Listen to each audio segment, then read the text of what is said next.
Alright, hello everyone. Today we're going to be doing another review of another season in Apex Legends. Today's episode, we're going to be covering the 9th season of Apex, Season 9, also called Legacy.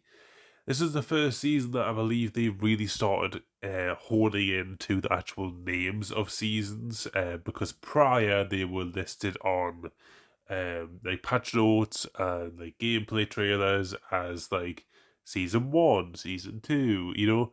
And they all had code named, like they all had like little nicknames for the seasons, but I believe this is the first season that they actually fully went for like, yeah, this is season legacy, you know, like this is the season that actually has that name as the front and center. So this season started on May 4th, 2021 and ended August 3rd, 2021.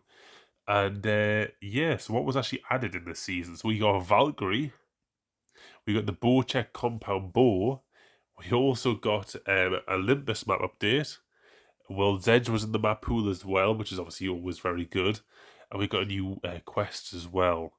So we got a Japanese culture theme for the battle pass and a devotion reactive weapon. There was also two events as well, the Genesis and the Thrill Seekers events. So yeah, what else was added as well? The arenas mode was also added, which I think is great because I think a lot of people enjoyed that mode.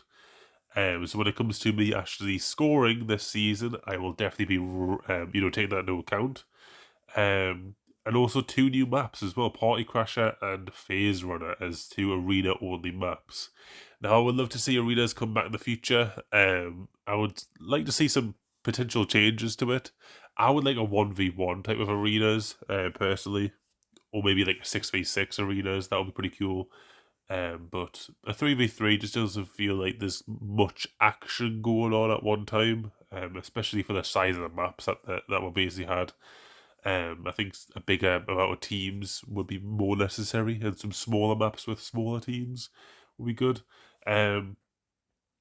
Yeah, we got the Olympus map update, and then we also got Arrows, the Deadeye's Temple, the Shatter Caps, all coming with the 𝗏𝗁𝗁𝗃, and also ground emotes as well. So lots of cool stuff. Of course, whenever there's new cosmetic types, that's more marketization. Does that sound right? I think that's right. So, I mean, you can kind of see that as like a negative, but I'm gonna kind of just include it because I think emotes are probably like one of the good kind of sources of cosmetics where like they're often really not bundled into like bundles in the store. They kind of just like, if you get crafted materials, you can get them, which I think is good because I hate when you just kind of like have them filler items in battle passes and stuff like that. At least with emotes, I feel like I could see myself using them a lot more than a lot of the other cosmetic types, so that's all right. So we're going to play some of these trailers. I think for this season, the trailers were a little bit longer, so we'll have to definitely have a look at that when we play them. So yeah, we're going to play the first one right now, and then we'll give me thoughts afterwards. Where are they? Here we are. So Stories from the Outlands.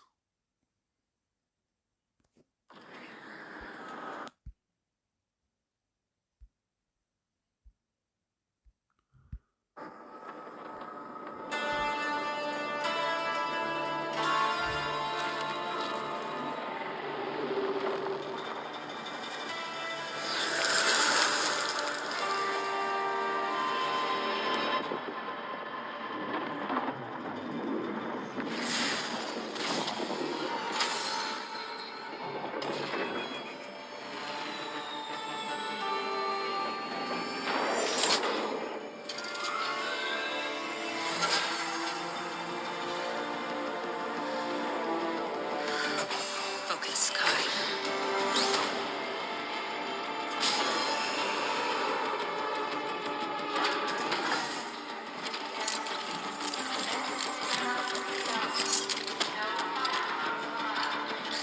Try adding another zero to that number.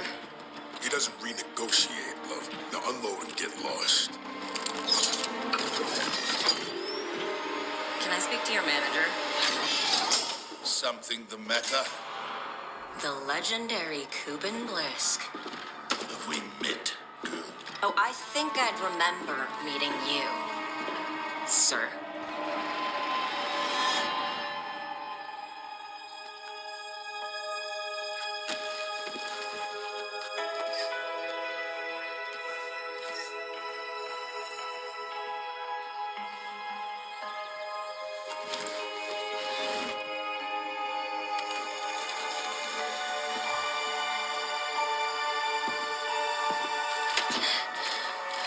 not yours. Do you know what it took your daddy to earn this, eh? It's not mine yet. You'll see.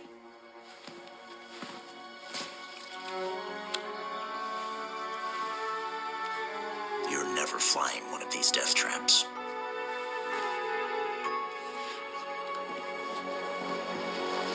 So, you're that ace my bloke's hired, eh?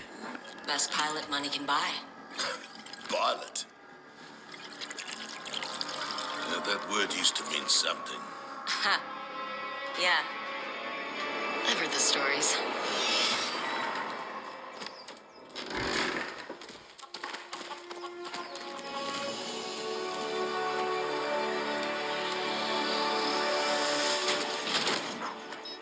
North Star Systems initiated.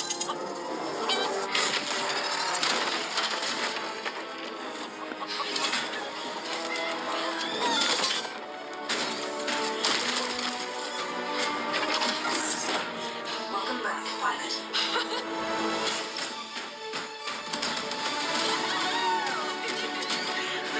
Kyrie, what are you doing? What, Dad? Something's jamming the...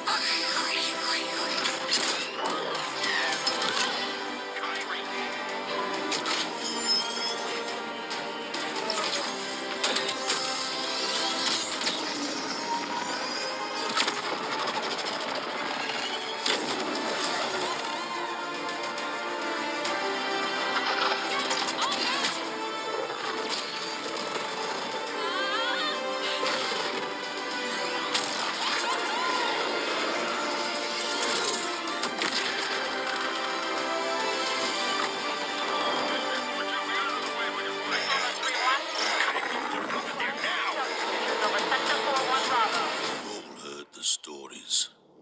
I've lived them. And I'll tell you this, girl. Flying doesn't make you a pilot. What matters is what you can do when Your life is on the line.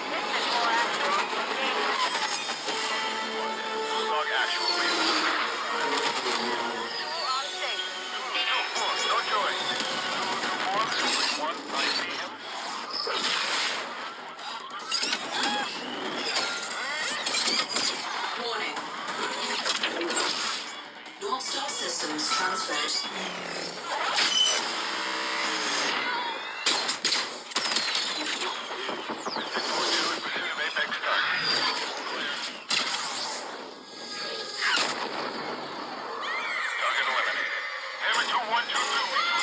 Kyrie, listen to me. Open flaps and alternate the thrusters. I'm coming. Just focus, Kai. arrogance. That's the problem with most pilots, eh? Makes you blind. And gets the ones closest to you dead. Hello, little viper. Viper on station.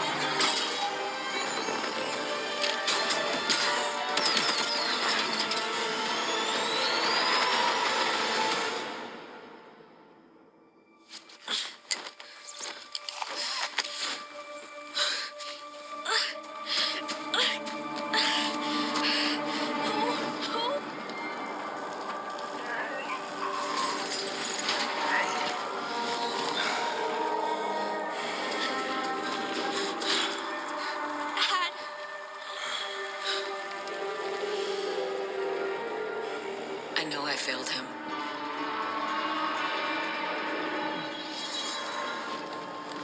And he left. Worst part was not knowing why. Maybe he left because of me. But he died because of you. He knew what he was fighting for. Do you? All this time you've done nothing but try to get to me, wondering if Daddy loved you. wasting your life so you can avenge his. If vengeance is all you're good for, girl, go ahead and take it. But you pull that trigger, your story ends. Your father never wanted you to live for him. He wanted your legacy to be better.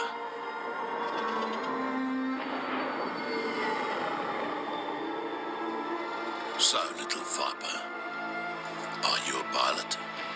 Or just the sobbing daughter of one? My call sign is Valkyrie, and you'll live to remember it. Valkyrie.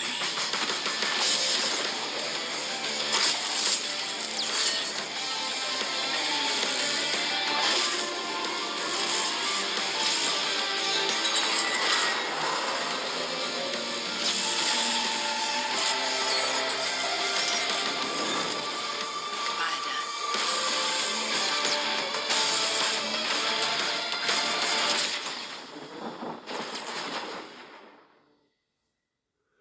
All right. So, out of all of the stories from the Outlands, I can't remember if I said that season 7 was my favourite or not, but I think it was probably close favourite.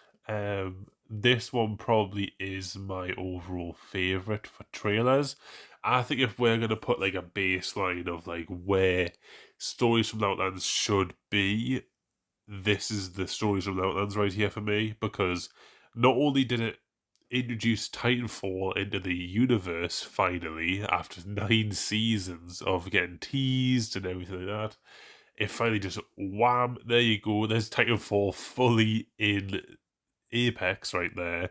We have a character that's actually coming to the games that is literally the daughter of a main character in Titanfall, but also like the character is cool as fuck. The whole like point of the whole season is called Legacy, and it's all about legacy. It's actually quite interesting because it is kind of telling a little bit of a story and a bit of a life lesson along with it about legacy, and the fact that you can make your own legacy and not having to follow in someone else's footsteps. So I like that a lot.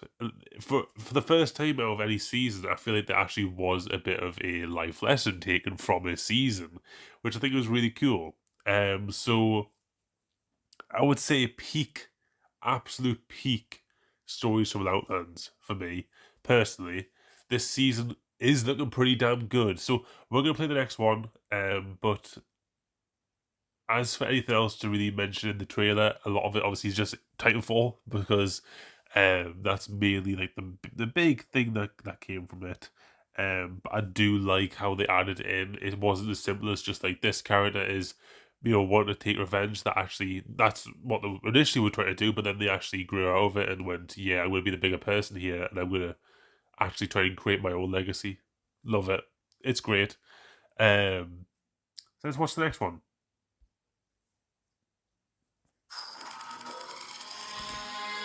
You call yourselves legends. Time for a new game. I'm in the fight, 5 by 5. Understand the whole game. Watch me swerve in the mix. I am in every lane. Y'all all the same.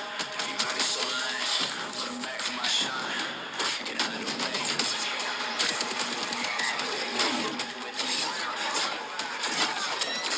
Top 3. Sending it home.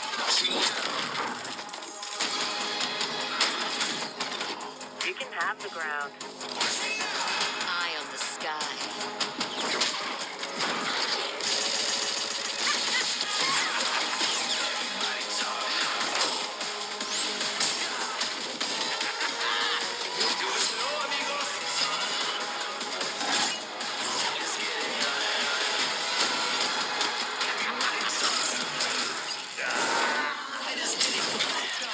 All yours, darling. You cannot outrun the current. C'est la vie.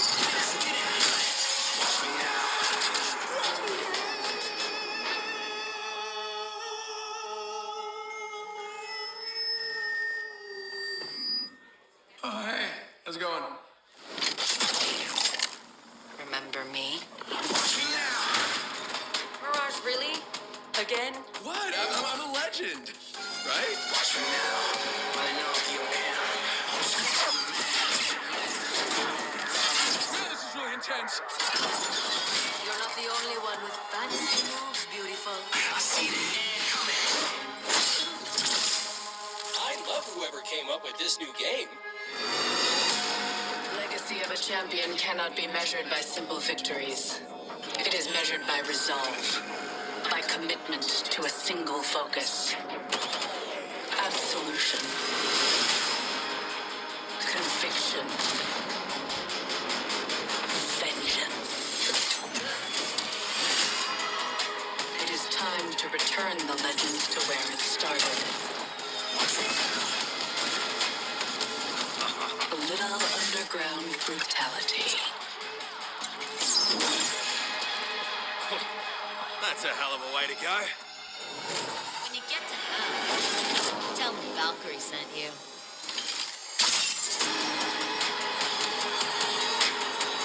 Welcome to the legacy of the Apex Predators.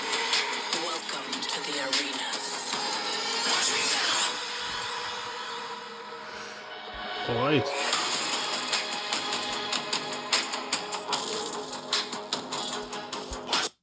So, another really good trailer, honestly. The one thing that I really do have to pinpoint a little bit is I believe this was the first trailer that they switched art style for launch trailers. Now, if you ask me, I actually prefer the old style because I feel like the old style had a lot more detail in like facial expressions and stuff like that, and at least animations as well. I feel like these trailers are a lot more fast paced, like, you know, it cuts their scenes quite a lot when it doesn't really have to. Obviously, it wants to try and create that like fast paced environment, but like sometimes for stories and like character build and stuff like that, where you want these launch trailers, like you really want to kind of have like something similar to the stories with Outlands in a way, where you actually want people to have them scenes where they are able to reflect and whatnot, rather than having it be like, oh, go, go, go type of thing all the time. Like, take for example, like the season 3 trailer, there was quite a lot of scenes in that trailer that, like, when they're on the train, and they're just, like, in that one area, whereas with this, it feels like they're moving from this area to that area to this area to that area, and yes, that is how the Battle Royale experience works, but the problem is that I feel like it's just too much, and I feel like a lot of people probably got a little bit turned off of that. It definitely is different, and I think, honestly, the main problem with it is the detail in the actual faces and the animation. That's the one negative. I do believe recently it has actually been quite good. Whatever art studio makes these new launch trailers, well, haven't we getting launch trailers recently, but when they used to make these launch trailers, I think they've been doing it all right recently. But when they first switched over, this was very weird. So a little bit of a hit there for the launch trailer, but overall, I feel like it did its job. You know what I mean? Like, if you see that trailer when you first launch up, you're like, right, okay, this character can fly. This character, there's a new bow as well, so it does its job. It tells you all the information that you need to know. So honestly, it does its job for what it needs to do. But let's watch the next one as well. Oh, so what happened there? This one's a bit longer.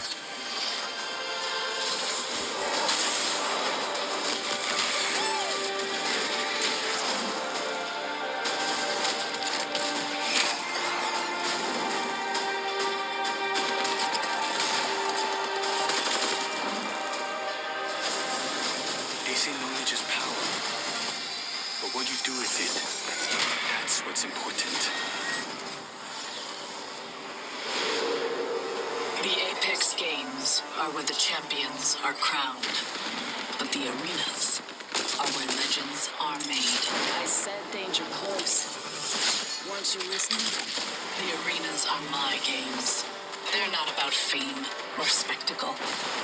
They are about the fight. Arkstar! The rules are simple. It's just your squad and their squad. Adios, champ. Whoever survives wins.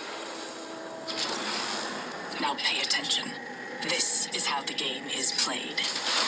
Assemble your squad in the customary fashion. Before the fight begins, squads are enclosed in their spawn room and have access to the shop.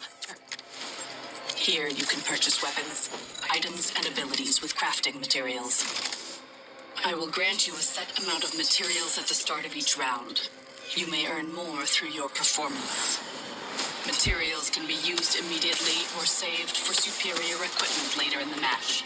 No purchased gear follows between rounds. Where's all my stuff?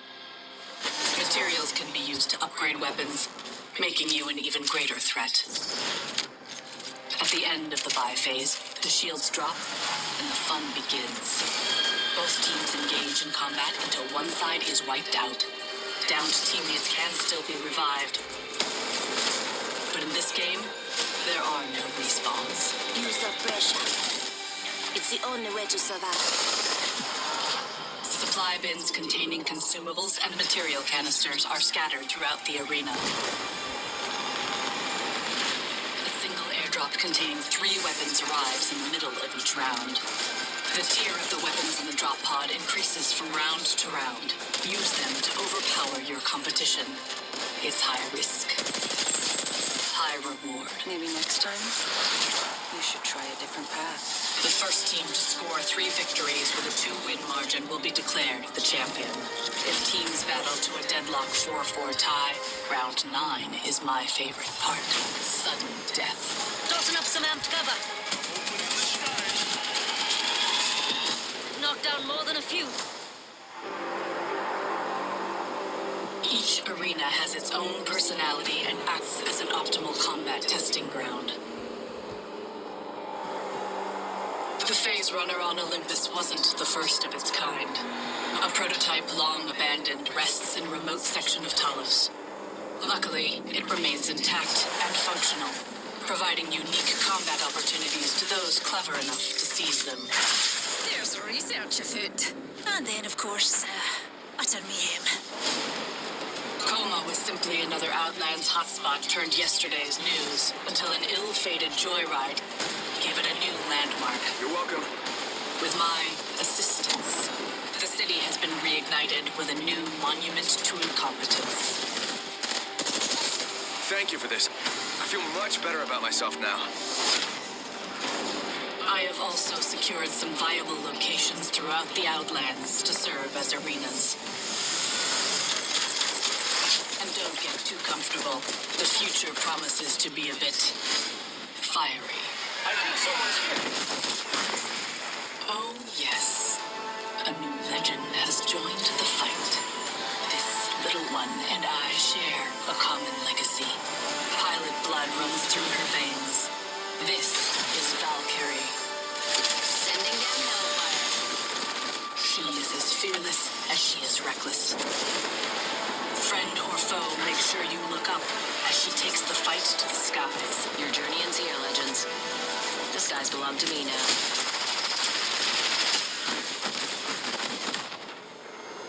The arenas are the ultimate test of skill and resolve. So I have a gift. The Bocek compound bow. This precision weapon requires patience and pinpoint consistency. It is made even deadlier with its 2 hop-up slots. Legends can combine shatter caps, splitting the arrow tip into a shotgun pattern, and Deadeye's tempo, allowing a faster draw when firing at the optimal pace. Master all this, and you will become a true assassin. You gotta take risks, street champ. The need to prove superiority is instinctive. Hopefully, you can impress me. I'll see you in the arenas. Olympus security perimeter alert. Multiple unknown ships entering secure space. All personnel, please secure docking stations and prepare for arrival. Security forces on full alert. Strap in, Mutie. Things are about to get mighty interesting.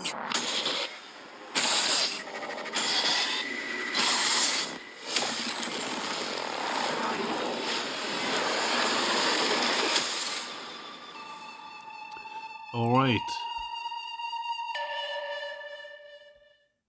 That was one of the longer gameplay trailers, which I think is a good thing because it gives you a good sense of the new mode, which is the first thing I want to really touch on right now. Obviously, arenas is amazing. You know, like I would say, like that is the first step into going away from just Battle Royale, which I think is absolutely a major focus point for Apex and needs to continue to be a major focus point for Apex because Battle Royale is not going to last forever. I think a lot of people like that, and I think a lot of people like the twists on Battle Royale to make it so it's a little bit more enjoyable because people's, you know, attention span is severely dropping because of TikTok and whatnot, and Battle Royales for a 20-minute game, you're not getting enough happening in them games to satisfy people, essentially. And so having things like arenas that where there's constant action, there's loads of rounds, and you still get that kind of adrenaline rush when you are the last person alive is great, you know, and you actually feel like a sense of you want to stay alive. It's very much like Valorant and you know, them type of games, you know. Where you want to stay alive, but if you die, it's not as if you're out the game for 20 minutes, you know. So it's a great idea to add arenas. That's what I'm trying to say right now. But obviously, the problem with that is that it got removed. It got removed how many seasons later? So obviously, they've done something wrong. That was the main problem. And obviously, what they probably done wrong is that they just kind of forgot to update it. You know, they released it and then they didn't update it that much. So I personally think that hopefully when they add it back in the future, they actually add updates, like say like a new map comes out or whatever, and then they add mini maps from that map into the new arenas. Or if there's a new mode or whatever, then they also do a limited time mode for arenas. And I think just the general concept of arenas as well just need a little bit of improvement as well. I think the maps are quite big for a 3v3, so I personally would like a 6v6.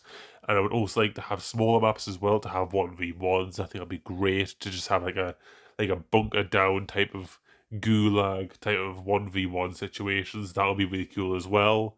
But another point what I really want to bring up as well, because obviously, you know, arenas is a massive thing, but the actual map update was just kind of stitched on the end, and that was probably because the map update wasn't that big. You know, it was literally just the 𝗙𝗂𝗁, the little ship coming down at the end there that you see, and like that basically signifies to me that they did not want people to know that this map update was going to be a small one. And I think it might be the smallest one yet, because at least with the last season, where we got the ship crashing into the map, and everything, you know, going tits up with Kings Canyon, at least we had a few different locations get updated. But with this time around, it was just that one location that was like a no-name being transformed into the 𝗙𝗂𝗁. And I think no one really went there anyway. Like, hardly anyone even went there when the season came out, and no one really goes there now. And so it kind of just didn't really solve a problem, and I don't think the problem was there to start with. So I feel like for a map update, this might actually be the worst season for a map update, because it didn't actually do anything. I think maybe it might be slightly above Season 5, because I think Season 5 and Season 4, they destroyed, like, major areas that, like, people loved. So obviously they're going to be worse. But, like, for an actual one that done anything, this did nothing. You know? Like, this was, like, the most neutral update ever for the map, for Olympus. So that's obviously another negative as well that I wanted to bring up there. But obviously, you know, Valkyrie is very, very powerful. We're going to get into Valkyrie right now with the next trailer. So we're going to play these right now, and I'm going to give me thoughts on Valkyrie and just the season in general after it. No legend has a stronger tie to the legacy of the frontier than 𝗙𝗲𝗁𝗏. Call sign, Valkyrie. Valkyrie on station, ready for anything. Hell, everything. Daughter of the notorious apex predator Viper, Valkyrie is determined to carve her own path and make history remember her name. No one gives a crap who's better. All they care about is who's the best. Using her custom jetpack, Valkyrie takes the fight to new heights. Whoever said the sky's the limit never left the ground. With shades of North Star's hellfire, Valkyrie can target an area and unleash a swarm of mini-rockets. Too aggressive? Oh, I keep forgetting I'm supposed to be timid and shy. My bad. If her team is pinned down or feeling aggressive, Valkyrie can kick her jets into high gear Who's ready to pull some G's? and rocket her entire squad into the sky above, allowing her team to make a quick escape or redeploy to get the drop on their enemies. I make a great wingman. So be sure to keep your eyes on the sky. There's nowhere to hide once Valkyrie's got you in her sights. These wings aren't just to get around. They're a legacy.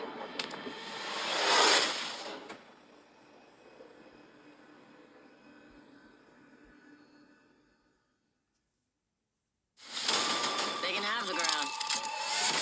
I am the sky. Leave a lasting legacy with the new Battle Pass. There's nowhere to hide in the arenas, so you'll want to arrive looking your best. Bring the party! Show the Outlands you're not afraid of the fight with a fearsome new set of stylish cosmetics. Prepared and ready. Ready for this dance? Outfox your opponents as crafty Kitsune Rampart and close in for the kill with the reactive Bound and Bone Devotion. Looking for me? And terrorize your enemies as Demons Whisper Wraith before striking with the Way of the Serpent Spitfire. Here I am. Define your legacy with an unforgettable set of new music packs, loading screens, banners, and gun charms. A fresh set of hollow sprays and quips lets you tastefully dance on the grave of anyone who dared oppose you. And make a lasting impression with new skydive emotes as you streak towards the creeping growths enveloping Olympus. Be like me, A maverick. It's time to discover whether you're predator or prey. So suit up and make a name for yourself with the Legacy Battle Pass. Wanna fly? I make a great wingman. All right. So obviously Valkyrie released Incredibly Broken, which honestly is a good thing to happen. Just like Horizon season, I actually marked Horizon season a little bit higher because obviously Horizon released very, very OP. Only thing is though is that they nerfed Horizon very, very quickly, and I believe they didn't actually nerf Valkyrie until a good bit after. So I would say this one was potentially even better than Horizon season in terms of, like, you know, allowing the character to actually breathe for a little bit. Because, you know, if you're the type of person who doesn't really get onto the season straight away, you kind of want to like wait a little bit to like hear people's reactions, or if you play in a different game for like a week or two or whatever, and you just kind of like enjoyed something else, and then you might, you know, play Apex later, a little bit later. If the character that's like busted and everyone's talking about it is like busted for only a week, and then after that, like no one fucking talks about them, then you're going to be losing a good hand of people who just didn't even really know about the person being OP, and didn't have the chance to even really go on it because they're playing something else, for example. And so, like, I like the fact that they actually gave Valkyrie the time to shine at the start of the season, because her abilities are really fun to use. And I think whenever they do actually release a character with mobility abilities, it's normally one of the better seasons that we have, because people are enjoying the new character. People want to play the new character. And with that, and of course the new arenas mode, this season was already really, really good. Of course, Titanfall was starting to get included as well, but, you know, I think overall it was a great season. The only thing that was dragging that down was that map update. The map update just wasn't there. The major focus for the season was just arenas. And if you just didn't really care about arenas, like myself, I just didn't really care too much when it got released, then that was the entire update apart from Valkyrie. So it did feel a little bit, you know, shite. Of course, let's just not forget my favourite weapon in the game, the bow check, got added. And oh my god, the bow check was friggin' OP on drop. And they kept it OP for a good bit as well, which I love. So for actual patch notes wise, they S tier for this season, absolute S tier, because they kept the things OP for a good bit, so that people can actually use it and enjoy it, and then they nerfed it a little bit after, and I think people enjoyed that. I felt that they could actually use it, and then obviously eventually, okay, it's getting boring now, right, we want a bit of change. And we've seen that quite recently as well with the whole Mozambique dual wield. I think it was season 21. I think it was. Maybe season 22. I can't remember. They're all blended into one now. But similar thing to that when we had the dual wield pistols, and they were incredibly OP, and they were practically OP for the entire season. That's way too long to have them OP. And I was obviously arguing for the fact to keep them OP for a good bit, but then they kept it way too OP for too long. So there is definitely a balance to be struck of how long things should be OP for. But I think once the community starts to really go like, right, okay, we're getting a bit bored of this now, we want a little bit of a shift, that's when Respawn should absolutely come in and shift the meta up and, you know, go from there. But I think with the more recent seasons, like, you know, season 24, and the whole, like, assault class changes, that's the entire seasonal kind of pitch, essentially. But that really should be like a mid-season update. So when we are comparing it to new seasons, of course, I am going to be getting blindsided by that. And of course, all these would be like 10s out of 10s these seasons. But we're thinking about this on the grand scheme of things. This season overall, I would say, is a 9 out of 10. I wouldn't say it's quite 9.5 out of 10 like the season 2 and season 3, but it's definitely better than season 7, I would say, because they added a whole new mode, and I feel like that beats out Olympus a little bit. And although, you know, I would say Horizon and Valkyrie are very much on the same level in terms of people actually wanting to play them a load, maybe Horizon a little bit more, I felt the fact that they actually kept Valkyrie OP for a good bit, and the Bowcheck as well. The Bowcheck was really fun. Unfortunately, we didn't get a weapon in season 7, so that's why, once again, season 9 beats it over. So both the Valkyrie and the Bowcheck, keep them both OP for such a long time, also beats out season 7, because you're actually able to use them features. So yeah, I think it's a little bit better, just slightly better. I believe it was an 8.5 I gave for season 7, so I'm going to give this one a 9. Because it just slightly beats it out. But if the map updates were just a little bit better, I would put it on par with season 2 and season 3, because them first few seasons, season 2, season 3, are just the favourite ones so far. They added features that just changed the game drastically. And maps that everyone loves and are so nostalgic as well. So yeah, we've yet to see a season that beats them out, but maybe next season? Maybe? We'll have to see. But yeah, I'll see you guys in the next video. Bye for now.